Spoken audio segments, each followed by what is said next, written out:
Thomas Dillon, 74 years old, lived in a rusted trailer perched like a forgotten relic on the edge of Pine Creek, Montana. His only companion was Bobby, a 12-year-old mutt with cloudy eyes and a slow limp that matched his own. Once, Thomas had been a name that drew nods: Staff Sergeant Dillon, Infantry, 3 tours in Southeast Asia. There had been a time when people stood when he entered the room. Now, people barely looked up. The trailer groaned against the weight of winter. Wind seeped through its thin seams, rattling the loose siding like dry bones. The insulation had long surrendered to time, and the space heater, a humming relic from the 90s, gave out more noise than warmth. He kept the thermostat low to save power, and Bobby curled near his feet like a living heater. At night, frost crept across the windows like the fingers of a ghost he didn't want to name. Life had narrowed to essentials. His daily routine never changed. Wake before dawn. Inject insulin. Feed Bobby. Boil water for instant coffee in a battered tin kettle that hissed like a serpent. Then sit at the little dinette under the empty wall. Once, medals had hung there, symbols of sacrifice, sweat, fear, and unflinching duty. The Silver Star, awarded for leading a broken squad out of a collapsing firebase. The Valor Cross, given after carrying a wounded medic through 2 miles of sniper territory. A Jungle Endurance ribbon, faded green and brown, earned from weeks of patrols without rest. They had hung in a neat row above the table, just beneath the photo of his wife, Ellie, who had died 7 years ago from lung cancer. She'd never smoked a day in her life. He used to joke that the jungle fumes and heartbreaks he brought back from Cambodia had poisoned the air between them. He never made that joke again after her funeral. Since her passing, the trailer had become quieter than the war zones he once walked through. The silence wasn't peaceful, it was sterile, unyielding. One morning, after skipping dinner the night before to save food for Bobby, Thomas made a decision he'd fought off for months. His hands, stiff with arthritis, packed the medals into a small wooden box. He wiped them clean with a threadbare t-shirt and closed the lid with care, as though sealing away a part of his soul. Then he wrapped the box in a plastic grocery bag and stepped into the cold. He walked the 2 miles to the edge of town. The journey left him winded, his knees aching with each step. The pawn shop sat across from an abandoned filling station, its windows taped with signs advertising used guitars and stereo systems from another era. Inside, the fluorescent lighting buzzed like angry bees. The man behind the counter didn't ask for stories. He simply opened the box, nodded, and tapped a few keys into the register. $39, he said. Thomas nodded. He didn't argue. He didn't ask for more. He used the money with quiet calculation: a dozen eggs, a loaf of white bread, 3 packs of instant noodles, and the cheapest insulin syringes on the shelf. He didn't buy meat. He hadn't bought meat in weeks. But he picked up a bag of dry dog food for Bobby, the store brand, on clearance. That night, Bobby wagged his tail weakly at the smell, and Thomas felt something close to relief. The wall above the kitchen table was bare now, except for the tiny indentations where the nails had once been. The light from the single bulb cast long shadows across it, like scars. He sat there with his coffee cooling in his hand, the silence folding around him again. Outside, the Montana winter pressed harder against the walls. Later that night, he turned on the small television. Reception was poor, but one station still came through. The segment was upbeat, polished. A reporter with a perfect smile introduced Frank Lawrence, an ex-volunteer turned chef whose program, Edible Map, aimed to rebuild the kitchens and lives of forgotten veterans across America. The show featured warm footage, clean countertops being installed in mobile homes, freshly painted walls, laughter around restored tables. Frank's crew cooked nutritious meals for aging vets and renovated their homes to include safety rails, walk-in tubs, new heating units. Thomas watched without expression. These stories were for cameras. They found veterans with photogenic problems and good lighting. His story didn't have a cheerful backdrop. No grandkids. No reunions. Just rust and hunger and a wall missing its purpose. He didn't resent the show, he simply didn't believe in it. Kindness didn't arrive with television cameras. It didn't land in trailers off gravel roads in towns whose factories had long since shut their gates. The thermos on the table had a small dent near the lid. He had carried it during his last tour, refilling it at rain barrels and boiling puddle water when the rivers dried up. He still used it every day, even though it leaked a little. It was one of the last things he had kept. Not because of nostalgia, but because it still worked. That, and Bobby, and the battered recliner by the window. That night, Thomas didn't dream. He rarely did anymore. The past didn't visit him in his sleep, it stayed just behind his eyes while he was awake. Memories of jumble rain and shouted orders, of bloodied hands gripping stretchers, of Ellie's laughter echoing through this same trailer when they first moved in, full of hope and foolishness. He hadn't told anyone about pawning the metals. There was no one to tell. The few neighbors still nearby were polite but distant. He suspected they didn't even know his last name. That suited him fine. Kindness was dangerous. It led to expectations, and then to disappointment. When Bobby whimpered in his sleep, Thomas reached down and placed a hand on his side. The old dog shifted, pressing closer, and for a moment, the trailer didn't feel so cold. The next day was forecast to snow. He would stay in, maybe make oatmeal if he had enough left. He didn't have any more metals to sell. He would have to stretch what he had. He told himself he'd done worse with less. It wasn't untrue. Outside, the wind howled through the hills. Inside, a veteran who had once led men through and fire quietly planned how to survive another week. The sound came just after dawn, low at first, like distant thunder wrapped in memory. Thomas sat on the edge of his bed, pulling a threadbare sock over his swollen ankle when the noise sharpened. A rhythmic thumping, mechanical and urgent, unlike anything that belonged to a quiet Montana morning. Bobby raised his head and whimpered softly. Outside, the sky was a bruised gray, the sun barely a smear behind thick clouds. Thomas opened the front door, squinting into the cold. That's when he saw it, an aircraft descending into the empty lot beside his trailer. White, with blue stripes and a large logo on the side he couldn't read from this distance. A helicopter. Small, but pristine. It touched down with a hiss of snow and dust. Moments later, the rotor blade slowed, and the side door slid open. A tall young man stepped out, clutching a familiar wooden box. Behind him, two others emerged, one setting up a camera, the other unloading supplies from a nearby truck that had appeared almost in tandem.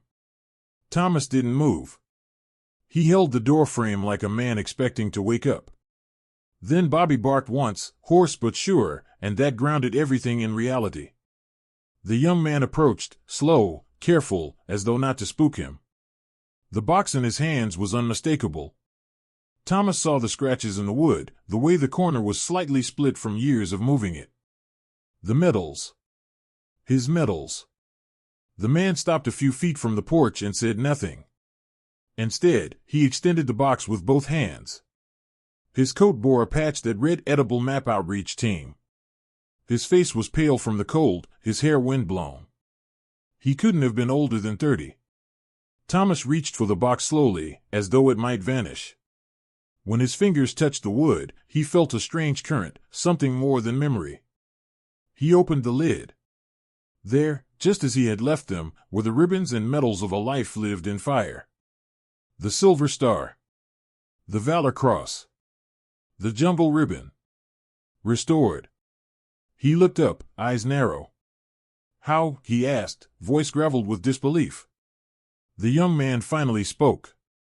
My name's Lucas, he said. You saved my grandfather. Thomas blinked. George Lawrence, the man added. Firebase Mott, 1971. My grandfather said a staff sergeant carried him 2 miles under fire after he took a hit to the chest. Said he thought he was going to die, but you got him out. Thomas said nothing. That memory had lived under layers of dust in his mind. A rainy night. A man screaming through blood. The weight on his back. He hadn't heard the name Lawrence in 50 years.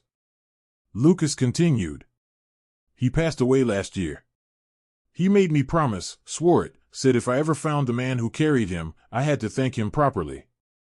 Thomas leaned against the doorway. The weight of the box in his hands felt both unbearable and right. I found your medals in a pawn database, Lucas said. Tracked the serial numbers. Called every shop within 100 miles. One guy remembered you. It took almost a year to piece it together. Behind Lucas, the others began setting up a small outdoor space, tables, portable heaters, a colorful truck with a fold-out kitchen window. Bright letters across the side read, edible map, dignity served warm. The scent of broth and spices began to drift across the lot. I didn't come alone, Lucas said, gesturing behind him. A fourth figure stepped out of the truck. Tall, graying, wearing a chef's apron over a heavy coat. Thomas recognized him immediately. Frank Lawrence. The man from television. The founder of the project. Lucas's uncle. Frank offered a quiet nod. No fanfare. No cameras rushing to his side. Just a man honoring a debt older than some of the trees nearby. Thomas finally spoke. He made it, then? Lucas smiled. He made it. Built a grain business. Had kids. Grandkids. He lived a full life because of what you did. A long silence stretched between them, not awkward but heavy with meaning. Thomas stepped down from the trailer. His knees trembled slightly, but he didn't show it. He motioned toward the lot. You came all this way? Lucas nodded. We bring food and repairs to veterans in forgotten places. But this one's personal. Frank walked over and shook Thomas's hand. His grip was strong, deliberate. We're not here to pity, he said. We're here because you mattered. And still do. The words landed with more weight than Thomas expected. He looked at the crew, young people unloading chairs, setting up chafing dishes, unfolding banners. There was no charity in their faces. Only respect. Soon, neighbors began to emerge. Some from curiosity, others from whispered phone calls. A few walked slowly, as if unsure they were welcome. Others arrived with small items, folding chairs, old photographs, hesitant smiles. Children appeared first, drawn by the smell of cooking and the novelty of a helicopter in their backyard. One boy brought a paper flag he'd made in school. A girl handed Thomas a drawing of a soldier with a dog. By mid-morning, the lot had transformed. A dozen tables, covered in checkered cloths. Bowls of stew steaming in the cold air. Bread baskets passed from hand to hand. The air filled with something Pine Creek hadn't tasted in years, community. A meal was served. Not fancy, but meaningful. The stew was based on an old jumble recipe Frank had developed after reading military ration logs. Beans, wild herbs, and a touch of spice, meant to evoke the field kitchens of long-ago wars. People ate slowly, reverently. Then, quietly, a member of Frank's team approached Thomas and handed him a sealed envelope. Inside was an offer. A part-time role as a mentor in their culinary resilience program for transitioning veterans. He would teach not just cooking, but coping, how to survive the silence after war. The job included full health coverage. Travel if he wanted it. And a total renovation of his kitchen. Thomas stared at the letter for a long time. Not because he didn't understand it, but because, for the first time in years, someone had offered help that wasn't laced with pity. This was something different. This was restoration. He looked around the lot. The tables. The faces. Bobby napping under a heater, belly full for the first time in weeks. The medals in their box, now cradled in his hands like something sacred. And for the first time in years, he felt something thaw deep inside him. He mattered. The next morning brought snow, soft, quiet, like powdered memory falling over Pine Creek. The land had gone still, and yet, Thomas Dillon's trailer was alive with the hum of tools, voices, and purpose. Frank's crew returned just after sunrise. They came with paint, lumber, stainless steel appliances, and a camera crew that stayed respectfully distant. The mission wasn't a spectacle, it was a tribute. Thomas watched from the porch wrapped in his army green coat, Bobby pressed against his leg, tail flicking. The renovation team moved with quiet efficiency, guided by sketches and measured reverence.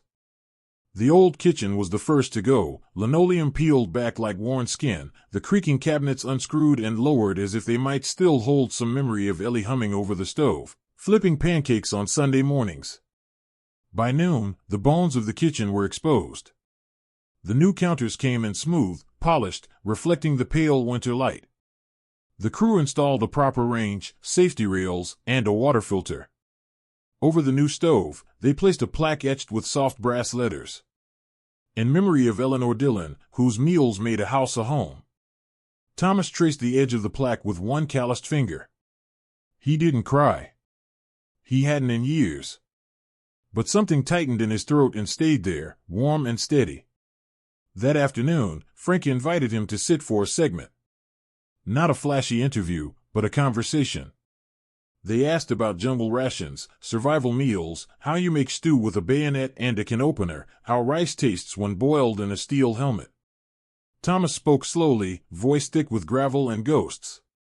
He told stories he had long buried, of men who shared their last chocolate bar, of wild tomatoes traded for cigarettes, of brewing makeshift coffee with river water.